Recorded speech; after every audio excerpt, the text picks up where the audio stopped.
പറയാണ്ട് പോവുകയില്ല. കാരണം മുമ്പൊക്കെ ഇതൊന്നും അറിയില്ല. നമ്മളിതൊന്നും പഠിക്കാനും ശ്രമിക്കാം. ആരാ ശിവൻ, ആരാ പാർവതി, എന്താ അവരുടെ കല്യാണത്തിന് മകൻ കാർമ്മികത്വം വഹിച്ചത്, അതിന്റെ തത്വം എന്താണ്, ആൾക്ക് പറഞ്ഞു കൊടുക്കണ്ടേ? ഇത് ഒന്നുമില്ലെങ്കിൽ ആരെങ്കിലും ഒന്ന് ചോദിച്ചാൽ പറഞ്ഞു കൊടുക്കണ്ടേ? ഇന്ന് കഴിവ് വേണ്ടേ?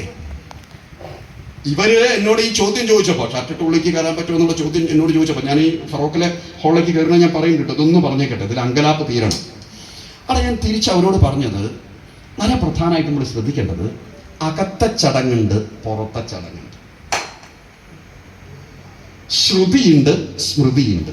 ഒന്നുകൂടെ പറയാം. അകത്തെ ചടങ്ങുണ്ട്, പറയൂ, എന്തുണ്ട്? പുറത്തെ ചടങ്ങുണ്ട്. ശ്രുതി എന്നാണ് അകത്തെ ചടങ്ങിന്. കാലദേശാനുവർത്തിയായിട്ട് മാറ്റങ്ങൾ വരുത്താൻ കഴിയാത്ത ചടങ്ങാണെന്ത്? ശ്രുതി, ശാശ്വതമായ സത്യം. എന്നാൽ പുറത്തുള്ളത് നിയമാവലിയാണ്. കേൾക്കുന്നുണ്ടോ ഇല്ല? അതിനെയാണ് സ്മൃതി എന്ന് വിളിക്കുന്നത്. അത് കാലദേശാനുവർത്തിയായ മാറ്റങ്ങൾക്ക് വിധേയമാണ്. ഇത് കണ്ടിട്ടാണ് ആൾക്കാർ അമ്പലത്തിലൊക്കെ മാറ്റം വരുത്തുന്നുണ്ടല്ലോ, അമ്പലത്തിലൊക്കെ മാറ്റം. ഉള്ളിലൊരു മാറ്റവും വരുത്തിയിട്ടുണ്ടാവില്ല. ശ്രദ്ധിച്ച് പഠിച്ചാൽ മനസ്സിലാവും.